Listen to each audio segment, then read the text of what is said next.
Hello, everybody, and welcome to the reboot of Past DevOps Virtual Group. As you can see, we've got a funky front page with a big reboot button because we're going to start the DevOps right now. And please go and follow our Twitter account at Past DevOps because it's very lonely. It doesn't have many people there. So that's me. Oh, go on then. Yep. It's clicking. So this is coming to you from opposite sides of the world.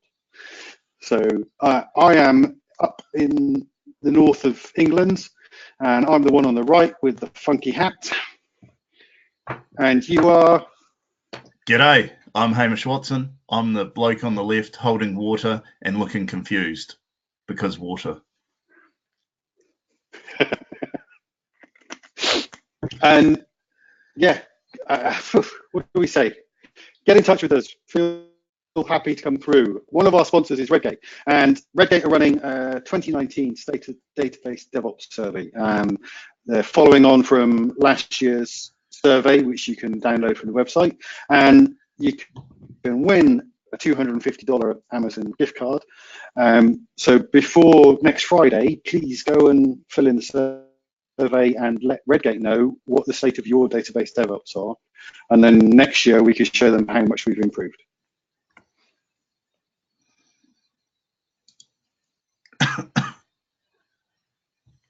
Also, we're brand new, we're rebooted. So Hamish and I have taken on running the virtual group.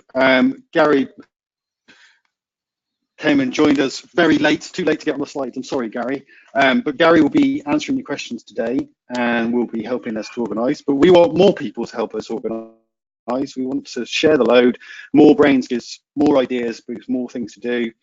So let us know also what speakers you want, what topics you would like to see. We've got an idea. We do the DevOps. We know the sort of things we should be covering, but we want you to get the most out of it for yourselves. So, and more people, spread the word, spread the Twitter account, tell people that this virtual group has kicked back into action and it's going to be amazing because Rob and Hamish are organizing it. And let everybody know. Cool. You ready, brother? Yeah, I am, brother. Just a quick question. If people cannot hear me, can you just put something in the chat window, send something through? I can hear me. Rob, can you hear me? I can hear you perfectly well, Hamish. You're literally on the other side of the world, so I think we're good. Yeah. Alrighty. Yeah, g'day. I'm going to do the agenda of what we're going to talk about. We're going to talk about the past, i.e. pre-DevOps, the world that used to be a horrid place. Now I'm going to lead into the present, discussion about what this whole DevOps thing is, a discussion around the database tools that we can achieve DevOps, and more importantly, the future. Where are we going with this whole DevOps thing in relation to database? And so part of that, Rob's going to bring DevOps to your database or our database via a live demonstration. Right. So the past. This is pre-DevOps, and what we had a fear of change, and what that meant was, this fear of change was we've got a whole bank of changes that we want to put up onto that have worked brilliantly in dev, but now we want to deploy them to production, the environment that really matters, because our clients need features or fixes. Hang on a minute. Buddy, we've got people saying that they can't hear us. Uh-oh. I can see Hamish speaking, but I can't hear anything. Oh dear. That's not good. That's not good at all. Okay. Why can you hear me, but no one else can? This is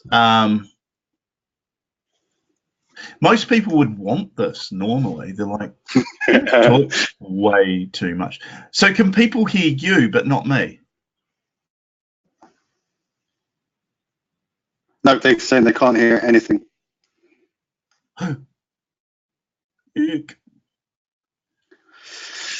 Wonderful. Oh, mate, what have I done? I don't know.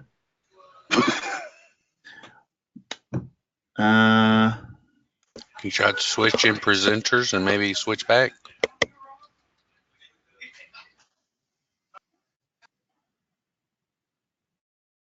Yeah, maybe change presenter, Rob. You talk and send a chat out.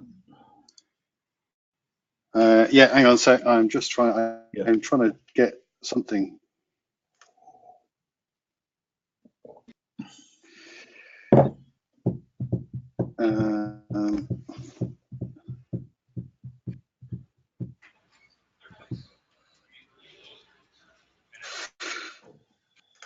You know what? I think I know what it might be as well. Because we're going through your machine? Because we're going through that machine. Okay.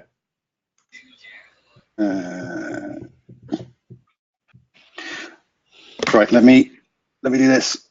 Gary, can you just stick a chat in there to everybody saying I'm working on it?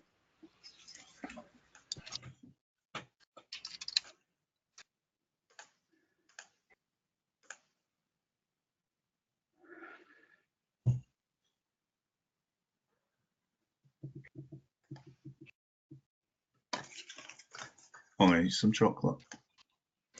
We might have to go back to the beginning to start again.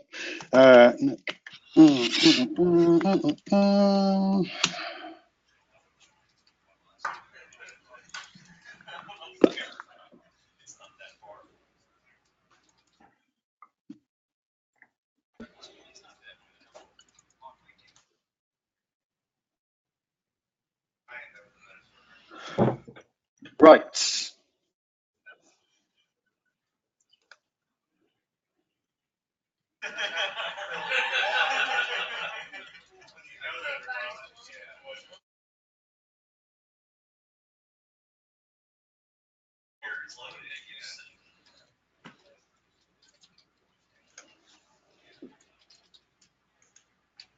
They're saying they can hear now.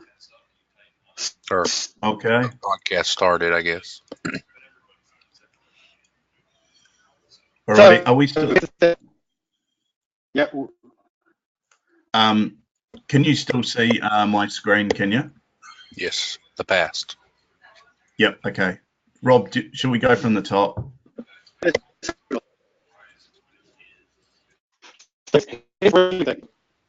When Hamish says, "Can anybody hear me?"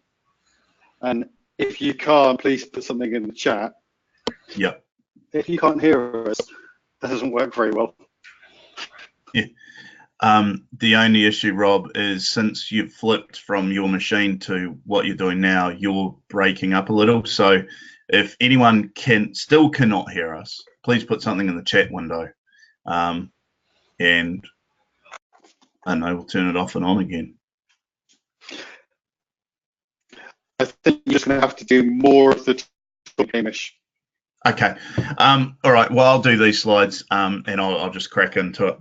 Hi, everyone. Welcome to the reboot of the DevOps virtual group by PASS. Our presenters today are myself on the left, g'day, Hamish, and on the right, Rob. You'll see our Twitter handles there, and I did it last time as well. We have a Twitter handle at PASS DevOps. Please follow it so that you can see our announcements. So yeah, with those blokes. Please look at the State of Database DevOps survey by Redgate. You can win $200 Amazon gift card. That survey closes this Friday. And yeah, please help us. This is a reboot. We're giving the virtual group some loving, but we need to know what you want. And so we've got some ideas, but what do you want to hear? Alrighty, today's agenda, you've seen this before.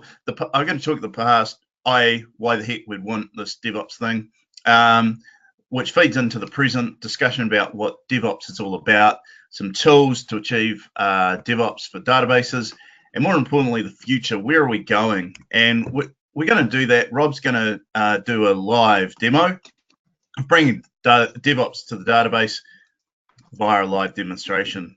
Very, very brave man. Alrighty, the past. This is what I call pre-DevOps. This is where we have a fear of change. And it's basically around where we've got a whole bank of configuration changes that were working brilliantly in dev, but now we have to deploy to production, the place that really matters. And because clients need features or fixes.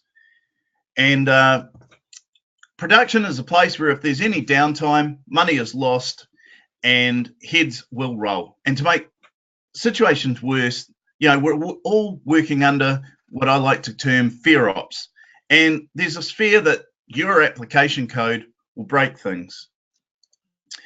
And so we have this fear of new things. No one wants to break things. If it ain't broke, don't touch it. And the deal, I don't trust the machines. I need to get up at 3 a.m. to do this change because I know the best thing for applications, databases, etc. And basically this leads into a fear of everything and everyone. And the thing is, it gets worse with data. This held true for application developers, but when you start doing this whole fear ops thing, a fear of everything, then it gets infinitesimally worse with databases.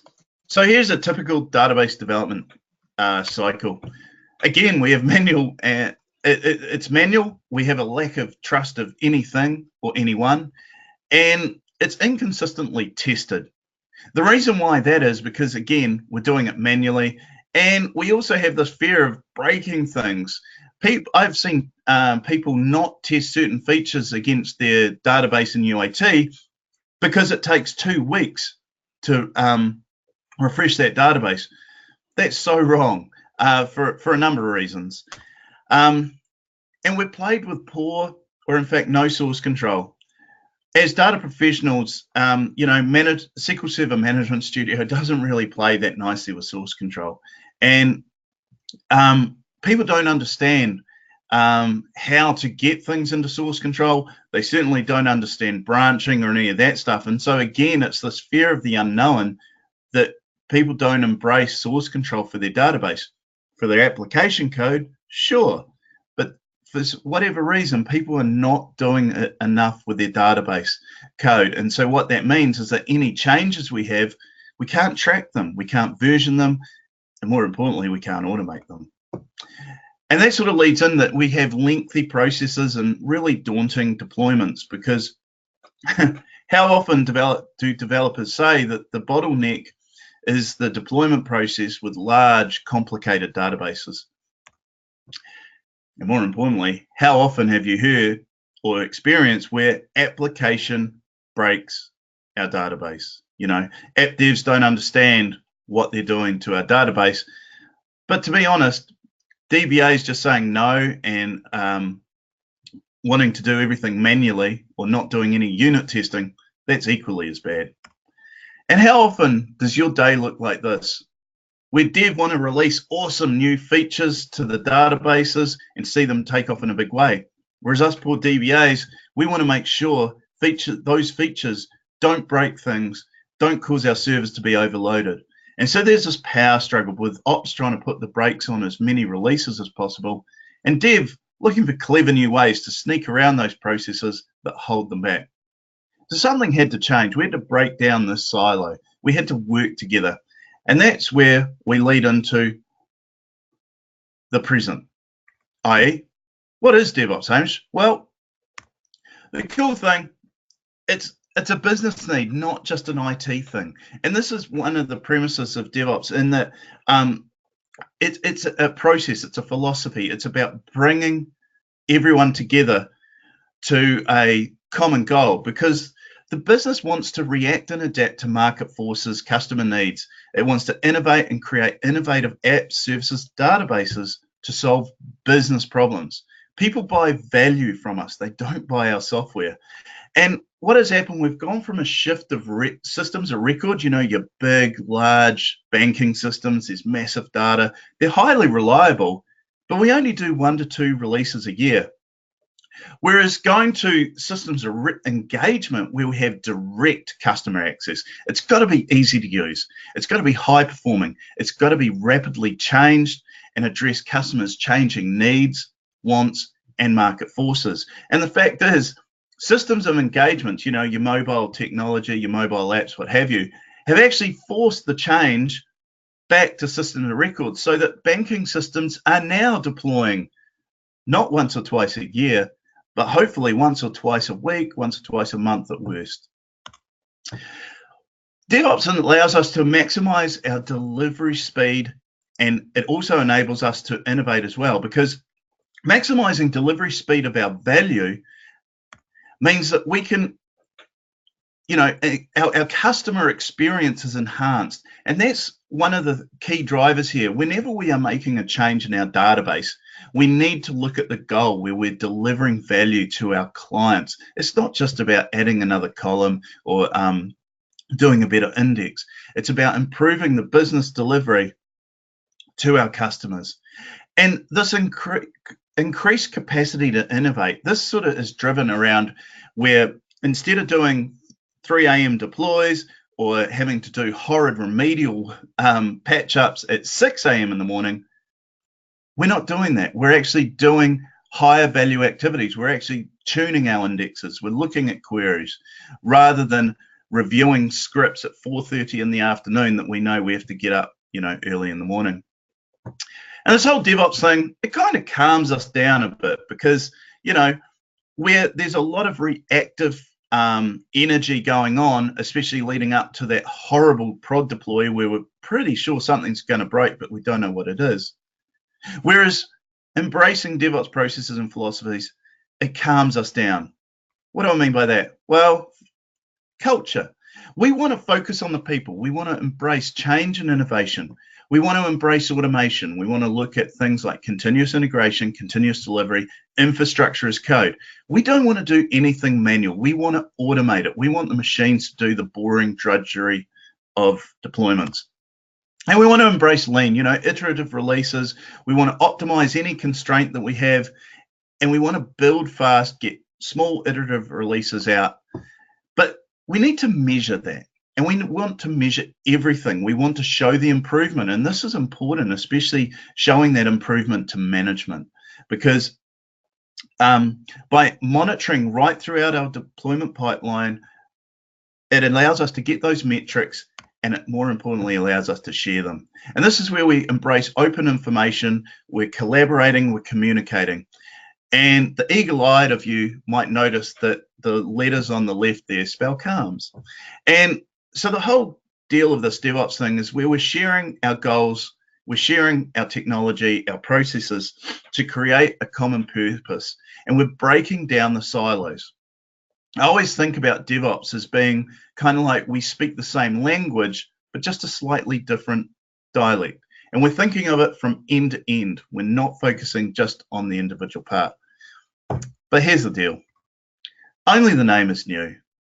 Whenever I thought of DevOps, I thought around how to make stuff go. And whenever I talk to millennials about DevOps, they just look at me as if I'm like describing how to drink water. Because DevOps really is just common sense. Let's work together. Let's collaborate, communicate towards a common goal. Back in 2012, when I realized I was kind of doing this DevOps thing, I had a rule around DevOps. And the first rule of DevOps was never say the word DevOps. In my country, here in New Zealand, if you're talking to people, you generally don't talk about politics and religion. In IT, you generally didn't talk about Agile and DevOps back in 2012 because people would just argue for hours on what they thought DevOps was. I didn't want that. I just wanted to not have to get up at 3 in the morning to do horrible deploys that developers didn't understand, and I didn't really understand either. So I didn't say the word DevOps. And over the years, I came up with my own sort of definition of what DevOps is. And one of them was my hashtag, make stuff go, because everyone understands that. Hey, let's work together to make stuff go. Let's use our tools, create a process that allows us to automate the reliable deployment of business value to our clients. That statement there worked for the executives, it worked for the marketers, it worked for the testers, the devs, the DBAs, infrastructure, everybody. So I was pretty happy with that. A bloke from Microsoft, Donovan Brown, has his own definition, and I like his, mainly because his is out there on the internet and accepted. Mine worked, by the way, but his is around DevOps is the union of people, process, and products to enable continuous delivery to our end users. There are 4 pillars of DevOps that I feel, and the first pillar is tools. We're technical people. We like to use tools, but the problem is that when we looked at what was going on with our process, because we had the world's best tools, our process was largely manual and disjointed. You know, developers created their artifact. We were copying stuff from here to there. Configuration and changes were manually done and generally wrong. And so what we needed to do was look at the people. We needed to have the right-minded people. I found a like-minded developer who would work with me in terms of an operations guy. And who knows, somewhere that developer is probably telling people that they worked with finally someone in operations that got what developers actually went through every day. And what underpins that is culture. We have to have culture. This is the partnership of our teams. This is the line of business, the practitioners, the executives, partners, suppliers, everyone who has a stake in what our goal is, delivering value to our clients repeatedly, automated, and reliably. And culture will always trump process. And my word of advice is start small. You know, form a small little team and say, look, let's sandbox this, let's try a few things, and then you'll see that it will grow because other people will see that your team is not having to get up at 3 in the morning. It's not just about one of these things. If you focus on the tools and nothing else, you'll fail. If you only focus on the process but don't care about the tools or the people, you'll fail. I had a saying that I would repeat over and over again. The tools are great, but the process fails because the people don't get the culture. There are a lot of tools out there. I'm an ex-chemical engineer, so it always amuses me when people, you know, take a brilliant periodic table and use it for what it's not designed for. Tool choice is a complex topic, and in many cases, tool choice is not actually the critical factor in success. When I first started out doing, you know, looking at how we were doing our deployments, we just used batch files. And then over time, we progressed and we started doing more and more automation. And I recommend doing some research to whittle down a short list based on what technologies your team's familiar with, what has the widest level of usage, and was actually under active development and support. And then again, setting that short-term goal and trying to achieve it using each of the tools on your tool list. So here's some tools that I've used over my time.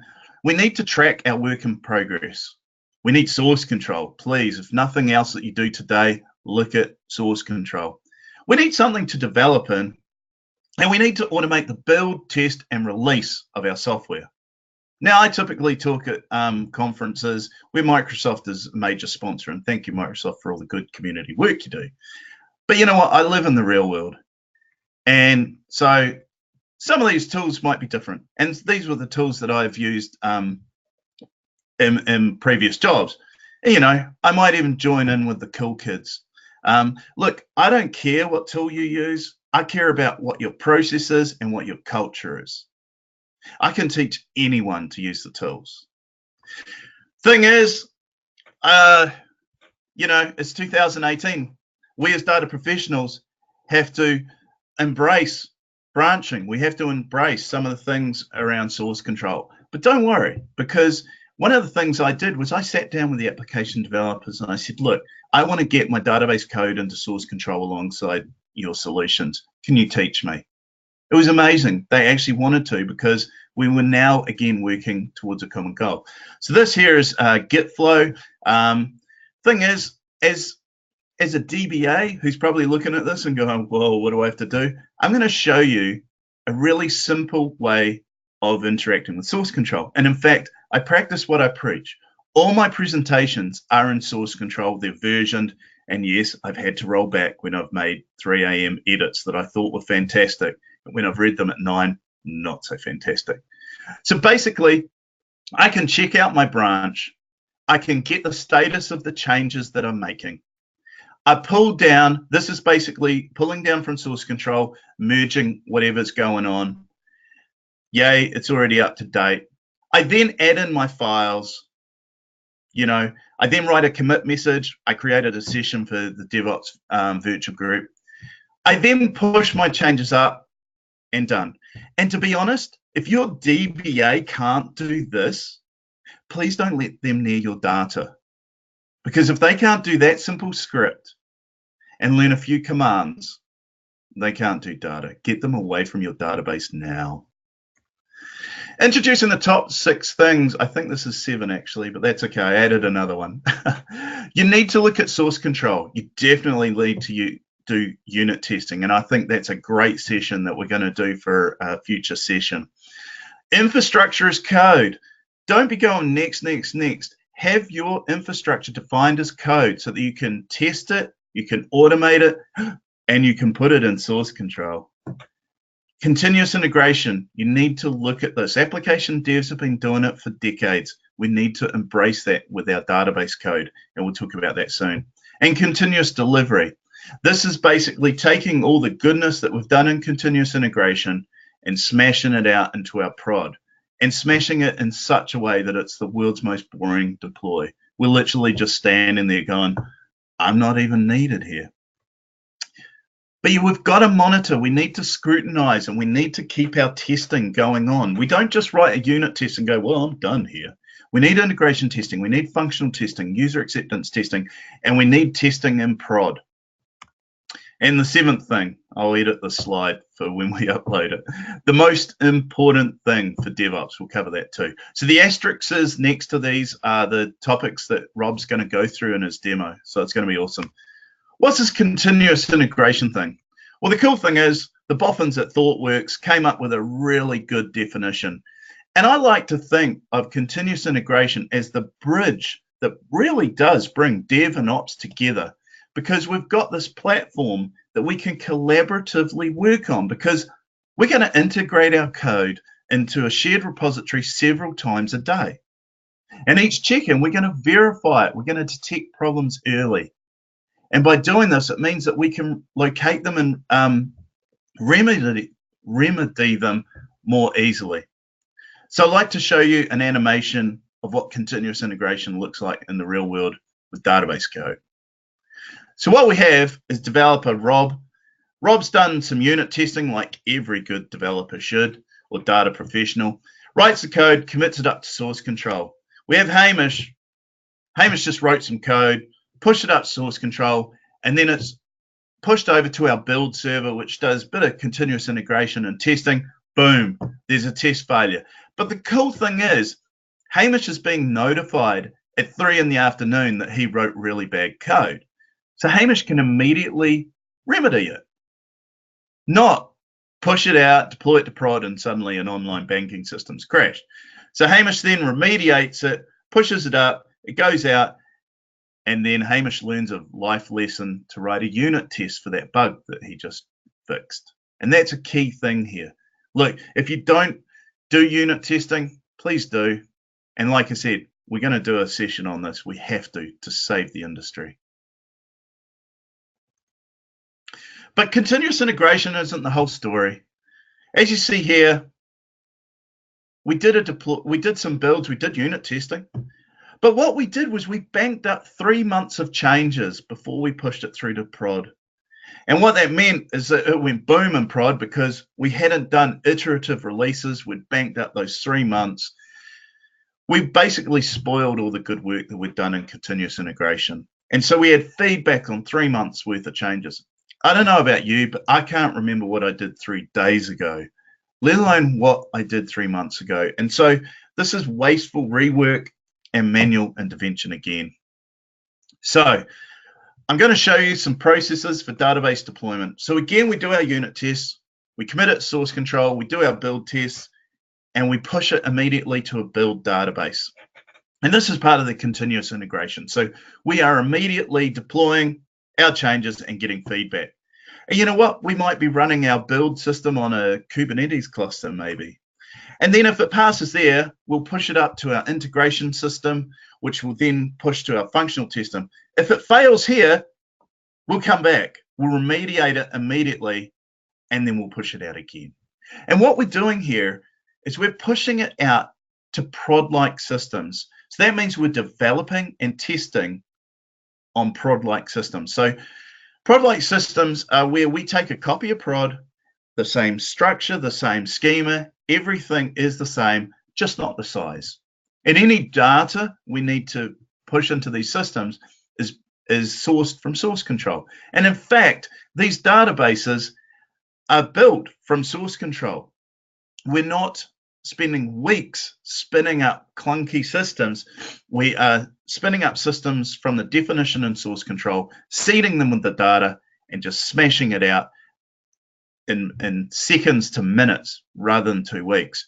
And the whole way through here, we're doing continuous testing. And again, we're getting feedback. And if it passes, our user acceptance test, then we may push it up to pre-prod, up to prod. And again, we're doing monitoring the whole way through. And you know what? We may use Kubernetes the whole way through here, which is why it's got a really big symbol there, because our system is growing as we've gone along. By doing continuous monitoring, it means that we can scrutinize the performance. And the thing that we're doing here is we're doing repeatable and eventually reliable deployments. If they're not reliable, we find out in our integration environment. And again, we remediate it. We don't find out in prod. By the time it's deployed to prod, we know exactly what's going to happen. And the thing is, we're deploying small iterative batches. And I work with clients who are doing 3 prod deployments a day. And those deployments are taking minutes to push out from the developer through source control, through builds, testing, right out to prod. Here are some numbers. This describes my life in sort of 2010, 2011. Deploys would take 4 hours. They were horrible. Basically, things would break. And I use the analogy that we built a house. The client would say, there's a crack in the window. We would then tear down the house, build it again, brick by brick, to fix that one window. Basically, we had no idea what was going on. There was timing issues because dev needed to have an ops person or DBA to deploy stuff. They might not be available. We had no continuous integration, so every deploy was completely different, even if we deployed it dev, UAT, functional test, whatever. And so those 4 hours were manual, they were horrible, and it really was fear ops. Although it sounds like a good thing, we used to have beer and pizza, but we had a lot of sweat and a lot of people with angst in a room while we did the deploys. And something always went wrong and we never knew what it was. So we got around to about 20 minutes, and what happened here was we standardized. We embraced continuous integration. We started putting in testing, but we still had manual deploys. So if our subject matter expert of deployments was away, someone else would have to do it. It was still manual, and things still went bump in the night. We got to scripted deploys so that we could feed in variables. We could do a little bit of automation around it. So we got around to sort of 5 minutes, but we still had to edit some config files because of this, that, and the other, and changes were not flowing fast enough from development through to either test systems or eventually prod. The cool thing is, by embracing continuous integration and continuous delivery, by using tools that fitted our purpose of automated, repeatable, reliable deployment of value to clients. Because remember, clients buy value. They just want things. They want their business to go better. They don't care what ones and zeros you wrote. They don't care what tables you created. They want value. And by being able to deliver under 10 seconds and reliably every time in prod. So this is an example of a system that used to take 4 hours and would break, to the same changes that we were making under 10 seconds, and in 2.5 years we never had a prod deploy break. We had heaps of failure down in our build systems, our functional test systems, but it doesn't affect the client there. The key thing here, it paid for itself because we had better working hours. So I didn't have to pay my staff time in lieu because they weren't up at night. The business is now faster, it's more competitive, and being able to deliver to market, management really, really happy with that. And so obviously some of you are probably saying right now, but not all deploys take under 10 seconds. That's right. That's why a pre-prod system is key, because we get timings. We may have a massive data migration. Now, you can't automate that quicker, but you might be able to tune your indexes better, or tune the database better, because you're not getting up and doing 4-hour deploys. You're actually looking at that system far, far earlier. Alrighty, I've done enough talking. I think it's time to show you the future of DevOps for our database. So Rob, I'm going to hand over to you, mate. Hello, hello. And can you hear me? This is the question. Yes, Hamish. yes, I can hear you. That is So a good if you thing. take your screen. That's what we want. So let me tell you, whilst you've been talking, my buddy, Yes, I've had a Paracat at home, which for most people is like, okay, you've had a Paracat at home, but all of my demo was running on a machine at home. So what we're going to do Can you is, do it? Oh, you yeah, we can do it, buddy. We can do it. Of course, No this is fear. DevOps.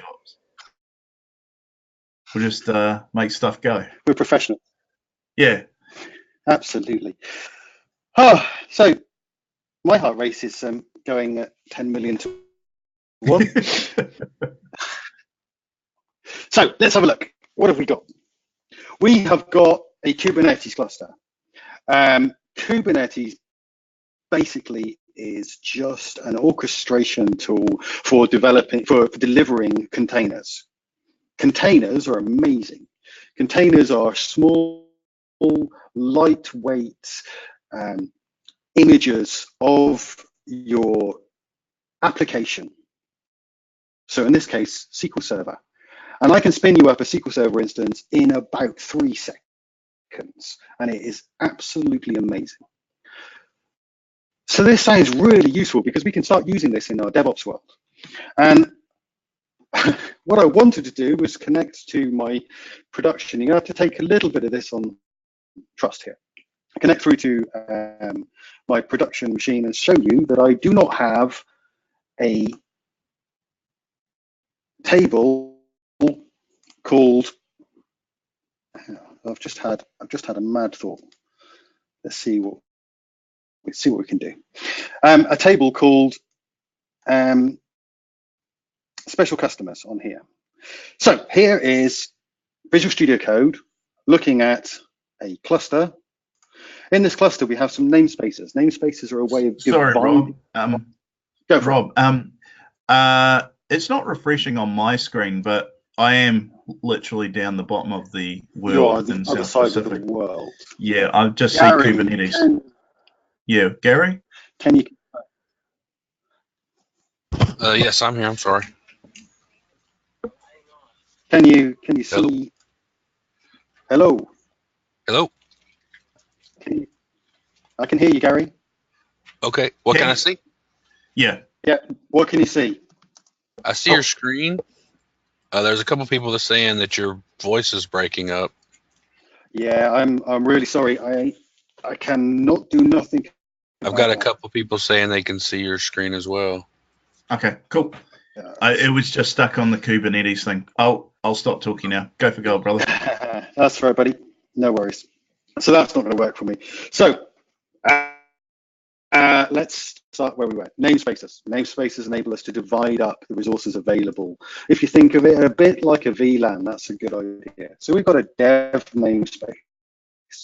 In our dev namespace, we've got a container. The container has an instance of SQL Server 2017, and it has a database, or a schema of the database already on there. And what we're going to do is we're going to create a new view. So let's go and create a view. Hamish was talking about source control. Source control is vitally important. We've, of course, made sure that we've pulled before we make any changes to our source control. Our source control is just a flat file of our database. It's just the schema of our database. And here we're going to add a new view. Not going to do anything complicated here. We're going to add a view for the special customers. Come on, Visual Studio Code, work with me. So we're going to have special customers. That looks good. And of course, you've got to remember always when you're writing code that you must have a comment at the top that explains what your code does. So please note that we've got a comment at the top that explains. You're allowed to laugh. Hamish, you're allowed to laugh. So we've saved our code. And the next thing we're going to do, look at our changes. Yep, we've got some changes. But we had some testing. So if we come back to Visual Studio Code, in our tests, I'm just going to make sure that all of my views, we use DBA tools to do this, all of the views in my instance exist. So I've got 3 views, and now I'm going to add in my 4th view into my test. And I'm going to save that code as well. Visual Studio Code is going to come across and tell me, hey, we've got some changes here. But I'm going to put everything in here. So we put our commit message in. Our commit message says, why are we making this change? So we're making this change because we need to have special customers because they make us more money. I say commit all and push. So yes. So away goes our changes. Our changes are being pushed up very slowly on this rotten hotel Wi-Fi up to the cloud. So take that away. And by the time we come back to our overview, our traffic lights are going. Here is our dashboard for our build process. Now, I will say this dashboard should be available for everybody to see. It should be big on a big screen on the wall in the office so that everybody can see what is happening. So it's really obvious that you could have a conversation with managers to say, this thing has broken. This is when your change is going to come through. This is what we're working on right now. This is how well we're doing, how many releases we've done, all of these good things. But also so that we can see a development environment, a test environment, and a production environment. And we can see which version of code we have in each of the environments. And we see right now we've got a build going on. So what's this build that you talk about? Let's have a look. If we have a look in our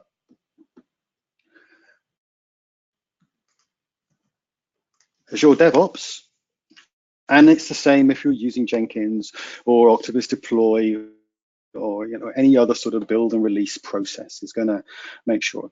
You can see we've got build kicking off because we need to have special customers. And if we edit this build and have a look, all that we're doing is building our solution. It's exactly the same as if we went into Visual Studio, right-click, did a build or a clean and build. And we're going to create our DAC pack, our package of our database with our changes, what we expect it to be. And then we're going to publish it. We're going to publish this artifact, this complete solution of these changes that we've made at this time, and push them somewhere where we can reference them as many times as we like. And then we're going to do some Kubernetes stuff. So I showed you here that we have got our containers already existing, because I was going to connect and show the SQL, connect to the SQL on them. But normally, I would just not have these containers at all. In fact, at the end of my release into development, I would just delete the container once my tests are finished. So I can spin up my SQL instance, apply my changes, run my tests, and then throw that instance away. I don't need it anymore. It doesn't need to be wasting CPU or heating or maintenance or anything else. We just throw it away. And the advantage of that is we have a nice clean schema for our development box that we're applying all of our changes to. In Azure DevOps and in other build and release processes, we simply add a new task. In the task, we can find some Kubernetes. We click on add and we'll get a new Kubernetes task. When we look at the task, give it a name. We need to make a one-off connection to our Kubernetes cluster. Helpfully, it gives you a little manage button there. We click on our manage button. It takes us through to this service connections page. And there we have a beard AKS. That's my Kubernetes. And what you do is you put into here the URL and the special key that you get out of Kubernetes to have a connection. It's got a beard ACR. ACR is the Azure Container Registry. It's a place where you store your images. It's where we put the schema and the instances that we're working on, put them there safely. This isn't just useful for us in our release process, but also for our developers.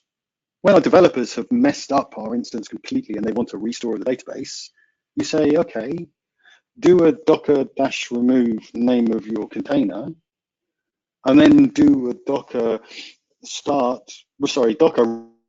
run and pull the new container through. When you want to make sure they're all working on the same version of the database, you update the image in the registry and tell them all just to pull down a new image and run that one.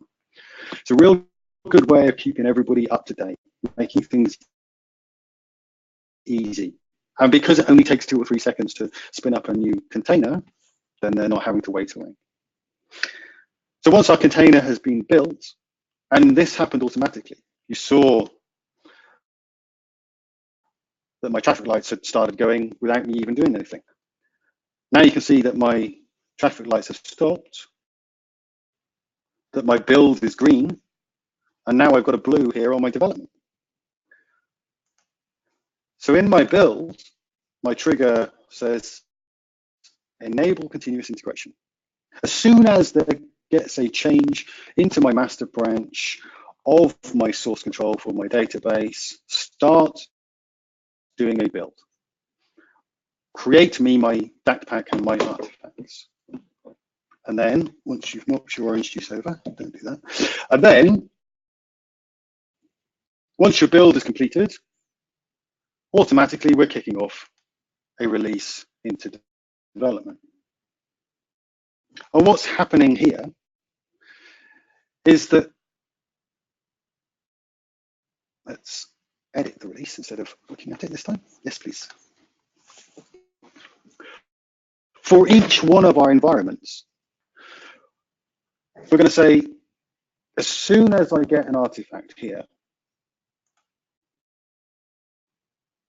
my continuous deployment trigger is enabled. So once something arrives there, just pass it down the pipeline. Now, you can see that there are other places, crikey, my clicking is way off. There are other places where you can have pre-deployment conditions or post-deployment conditions.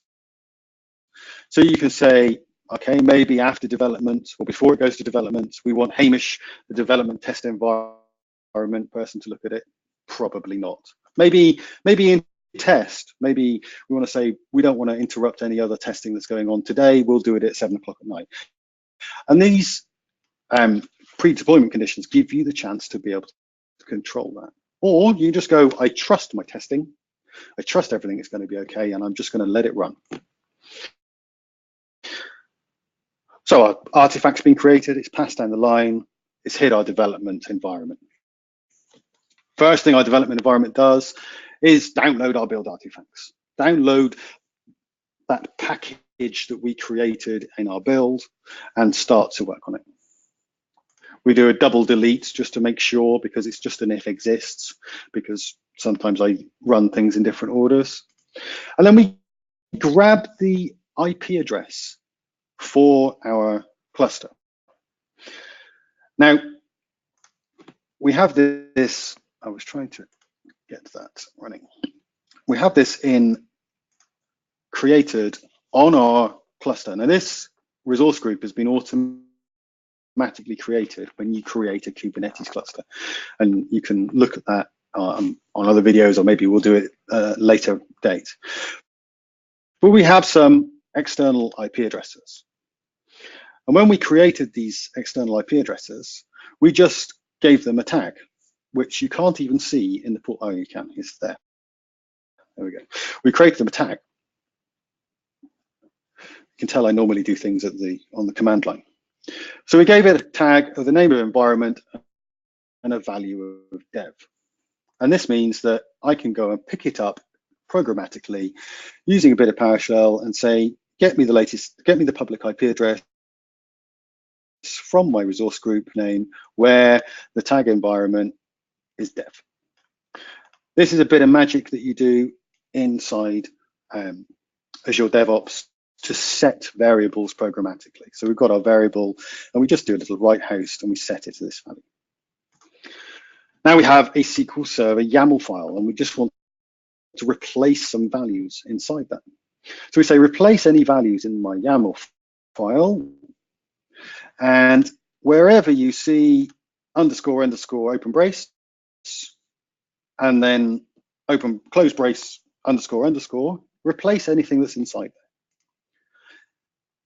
Our YAML file is held alongside our database, and what this does is it says, this is how I want you to create my image. So this is my deployment. That's the type that I'm creating. And it's going to be called SQL Server.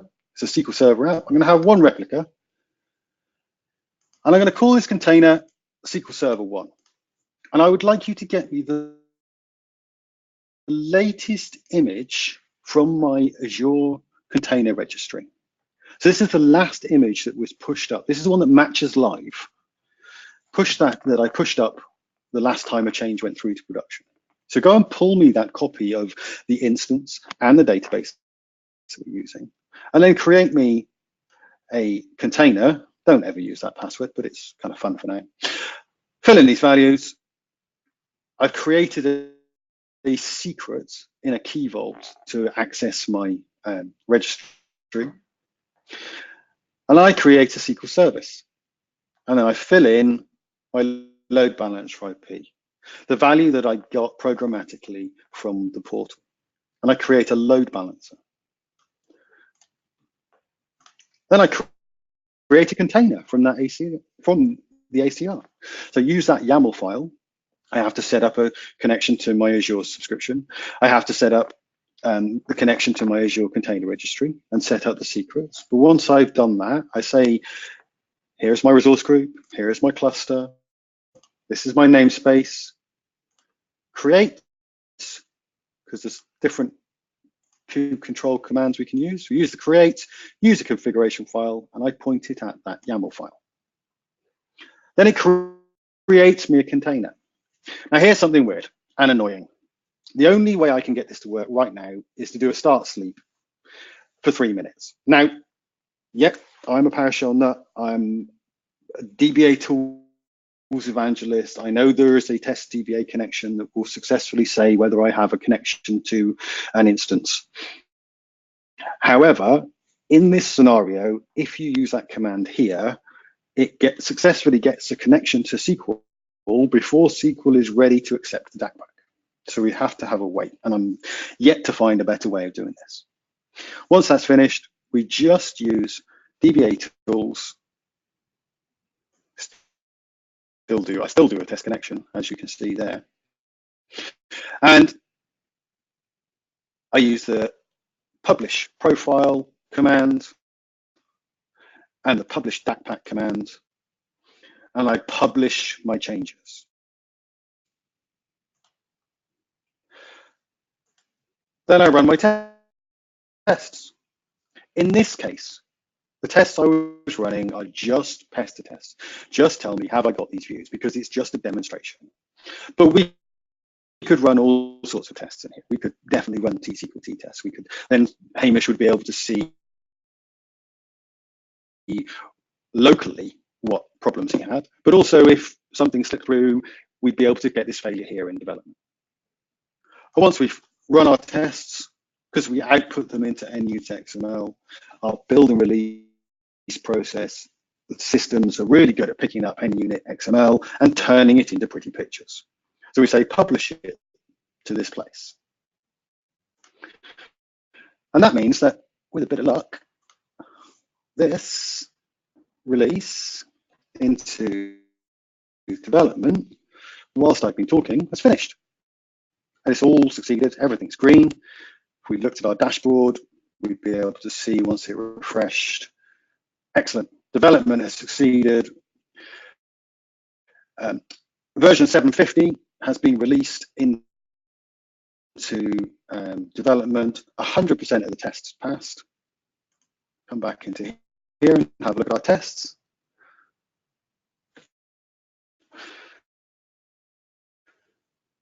It's not going to be very exciting, even when it finally loads. There we go. It's going to say, oh, 100% of my tests passed. This is brilliant. I love this. And they ran in 7 seconds because there were only 4 of them.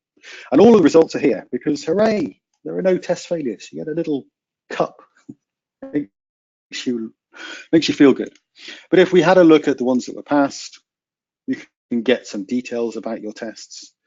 You can start to dig into what's going on.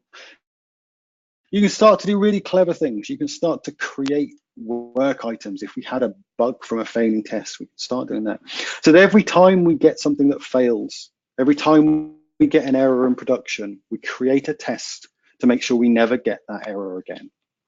We work our way through this, link it all back to our work. Once that's finished, rinse and repeat. Nothing more is happening in our test environment. We're now going to be deploying our code. We created our container. We're going to wait for our container to be ready. We're going to deploy that backpack. We're going to run our tests again, and we can keep doing that and iterate through. At the moment, it takes about 25 minutes to go from pushing a commit to having that commit available in production with this process. And if you consider I'm doing nothing for 9 minutes in that, just because it's slightly annoying, this is a pretty quick turnaround for any changes we get. There goes our backpack deployment. And what I'm going to try and do, in fact, what I'm going to do is go and have a look at my container and show you why you really shouldn't leave port 1433 available to the internet. So if we do our show logs, it's going to connect into our container, and this is how you learn the code that you need to run. We're going to grab the error logs out of our container, and as you can see, when you leave port 1433 open to the internet, a whole load of people try and connect.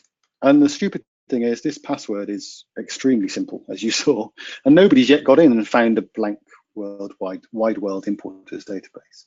But you see how frequently they come through. But this also shows you that you can actually, a terminal, we can actually work inside this. Once you open, go on.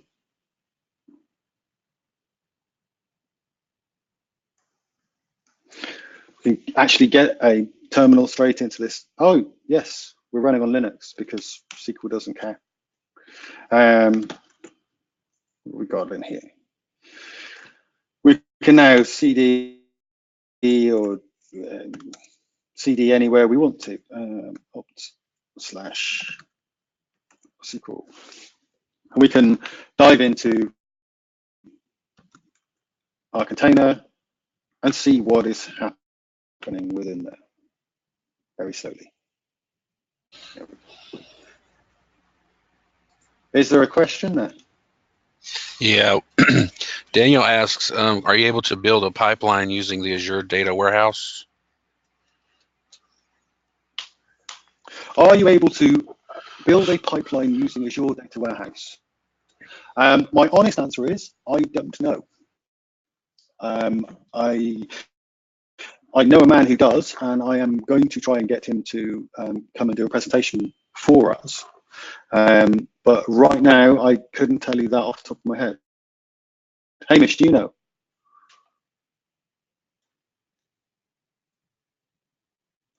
Is Hamish there? He's on mute. Yeah, hi there. Sorry, I had a phone call from a client, and I had to They knew take it. you were awake. Yeah, That's okay. what question? Sorry. Can we do a pipeline with Azure Data Warehouse? Yes, you can, because if you're, say, using the DAC pack, then we'd be using SSDT, perhaps, to push those changes through, because SQL Server Data Tools has, you can do a model for data warehouses, and yes, you could push that through. It's a very short answer.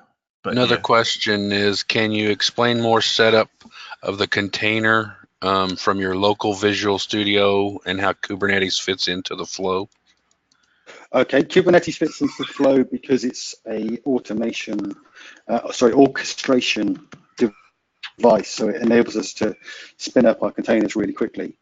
Let me see if I can grab that. How do we create a container?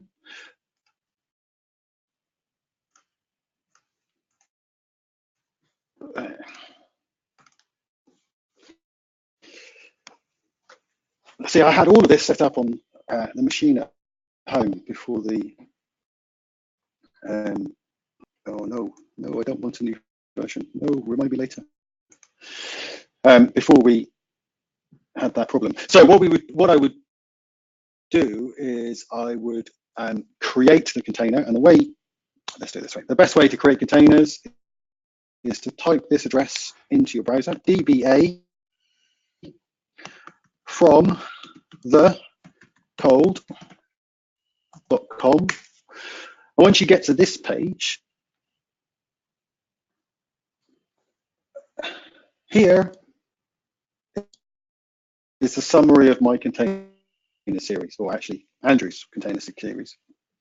This will literally take you from running your first container to as far as you want to. There are all sorts of things you can find in here. And what we do is we create a container with our image. We then restore or publish a DAC pack from our source control into that container. And then, instead of showing you, because Docker's taking a minute to start, then what you do, let's follow this. This will help you. Export your container image. So you create your image, you create your SQL, you put it into the container, then you can save it with that command. Follow this web page. You can get other people to load it just by passing the tar file around, or you can then push that into your container registry. And annoyingly, this Wi-Fi is not letting me connect to my SQL, which I didn't check yesterday because everything was going well. So you're going to have to believe me that we've now deployed our change through to test. We've run our tests, and we're now deploying the changes onto production. What I will do, if I haven't done it already, is do a screencast of that and publish it up to the YouTube channel. So if there are any more questions, please feel free to ask them. Sorry, it's all gone a bit chaotic, but the weather causes power cuts and strange things happen. We made this up as we went along. Hamish, do you have anything further to say? I think you have some more slides to show us. Yeah, I do, mate. Yeah, if you chuck it back to my screen, I think you do that not me. That's okay.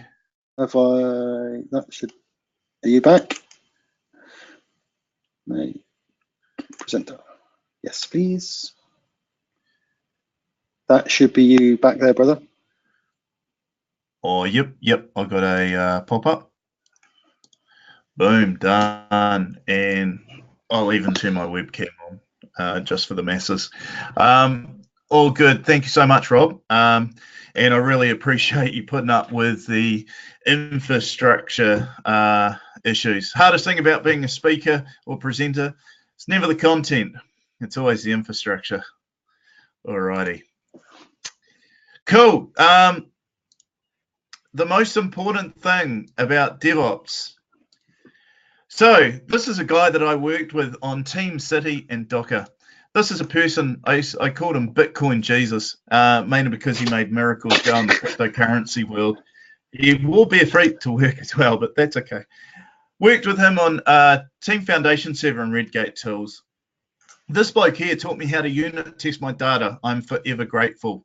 And in fact, showed me how to put data up into source control, generate data. Fantastic.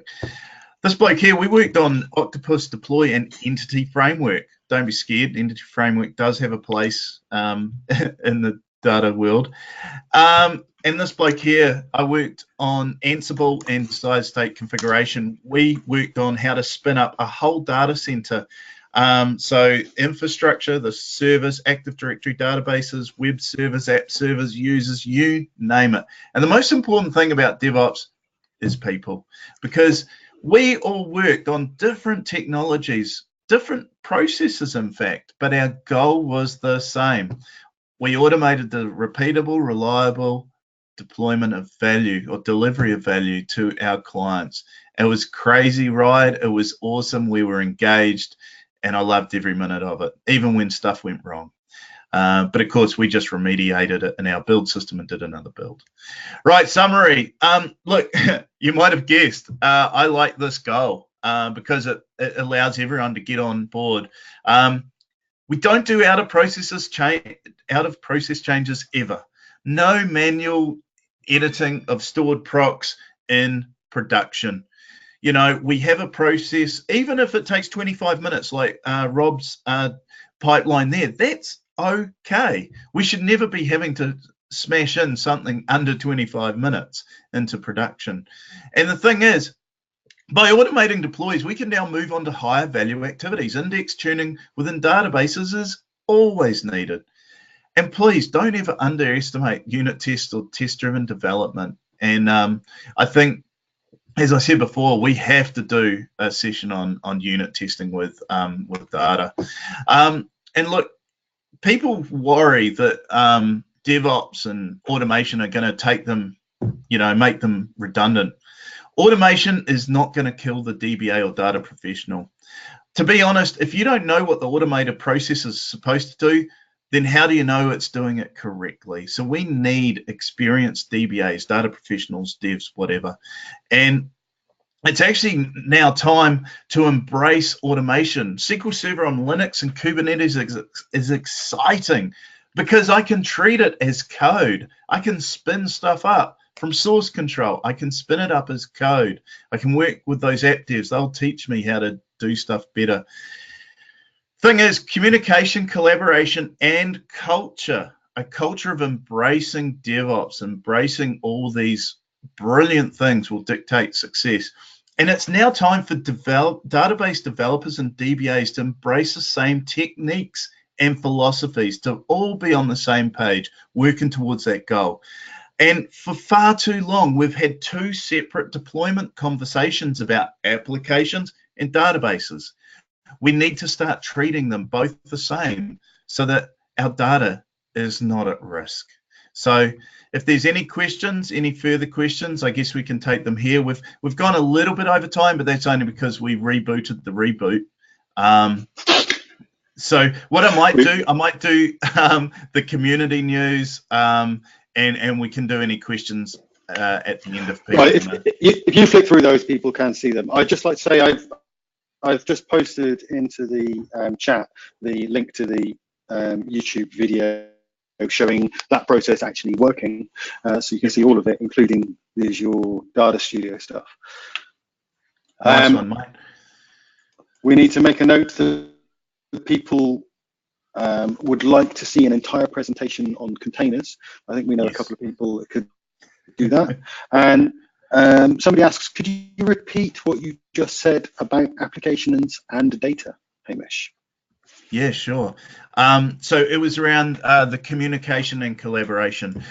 Look, when it comes to delivering value to our clients, for too long we've had two separate conversations around deployments for application and databases, and we need to start treating them both the same so that our data is not at risk. Unit testing application code is fundamental. We need to unit test our data. We need to automate the build of our database code. We need to automate the deployment of it, and again work towards the goal. There's a PASS marathon on tomorrow on analytics on November 28th. So please visit pass.org for more info. PASS always likes to get feedback, so there's a URL there for SurveyMonkey. And obviously, if you're a sponsor, money always helps make these things go. There's a couple of upcoming virtual group webinars, Women in Technologies, on tomorrow at 5 to 6 p.m. UTC time with Ginger Grant. Ginger is a fantastic speaker and knows her stuff, so please look at that. There's a professional development one on the 29th by Jess Borland, another great speaker, and a couple in DBA fundamentals. I see Jess Pomfret there, definitely. The newly married Jess Pomfret is definitely worth a shout out. Oh, nice. on the 4th of December. Oh, nice one. And yeah, Women in Tech again. Hamish Watson, fantastic last name. Hamish is a great speaker and a good friend of mine. So yeah, a couple of things going on later on the month. And again, we have a whole heap of virtual groups that you can, register. If you can't attend, there's always the recordings later. So please just register and you'll get the link to the recordings. Some upcoming SQL Saturdays. Oregon's already been. That was a fantastic SQL Saturday. Always enjoy a bit of Oregon. And yeah, a couple going on around the world. And Slovenia, December the 8th, Hamish. That's very important because that's where I shall be. December the 8th, I will be in Slovenia enjoying the wonderful city of Ljubljana and its amazing Christmas lights. If you're not going this year, then make sure that you get there next year. All right, I'll see you then. I'll come across for it. And yeah, join PASS to grow your career. Obviously, you know about PASS if you've registered on this. And just a quick reminder again about the 2019 State of Database DevOps survey by Redgate.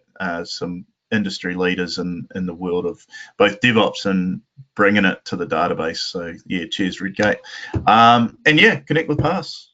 And look, I'm not going anywhere. If there's any more questions, I'm happy to answer any that are relevant for me. But look, thank you everyone. This reboot has gone pretty all right considering the horrid weather in England. I don't know why England gets a bad rap for their weather. I think we just like to talk about it a lot. But yeah, absolutely. Be in touch with us. Help us grow this group. We are considering having a session before Christmas, a Christmas session with possibly a special guest, and then we're aiming to have one every month for next year.